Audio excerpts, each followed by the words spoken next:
attention because I'm about to teach you how to make pizza dough at home. 1 1/3 cup of warm water, no more than 115 degrees. 1 packet of yeast, or 2 1/4 teaspoons. 1 tablespoon of sugar, give that a stir. 2 tablespoons of oil. Did you know that the Super Bowl is the busiest day of the year for Domino's? 3 cups bread flour, or all-purpose. I get my bread flour from Sam's Club in a 25-pound bag for $11. The measurements don't have to be perfect. 1 teaspoon of salt. Give this a stir until it starts to come together. Don't try to do this with a whisk, it's not gonna work. You could even do the initial stir by hand if you want. Should look something like that. We're gonna turn it out onto our clean surface. First, you're gonna gather it all together. Then we're gonna start to knead. So we're gonna pull the front and push it down on the top, okay? Until this starts to come together a little bit. Once it starts to come together, now we're gonna grab the top and push down with the heel of our hand and turn, grab the top and push. Keep doing that for like 5 or 10 minutes. You can even get both hands in there. You see how all that flour is starting to work in?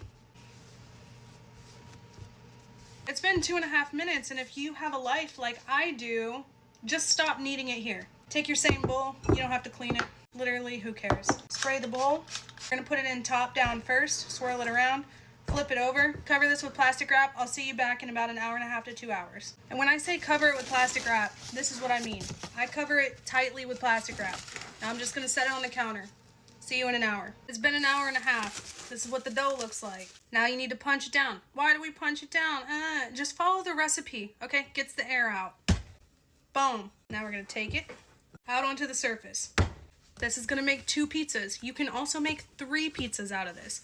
Just do it a couple times, find what works for you, but I'm just gonna seal up the bottom here. Then using a bench scraper, or actually, hold on.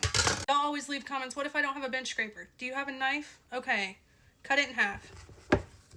Just rock it back and forth, okay? These knives are not meant for sawing. They don't have teeth. And you're gonna form these into balls. Okay? Half of this is about how much I used in my cheesy bread video. But you can use the whole thing and make a giant cheesy bread. There's no rules. Now I usually put these on like a cookie sheet covered with plastic wrap until I'm ready to use. If you want to freeze them, now's the time. Once you punch them down and shape them into the balls, you're going to take you some plastic wrap, wrap it pretty good like this.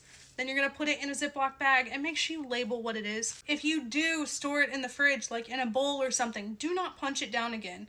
Very carefully take it out. It's going to be very full of air. It's going to be poofy. Don't punch it down again. Your dough is going to get really tough if you do that. But there you go. That's how you make your own pizza dough at home. You're welcome.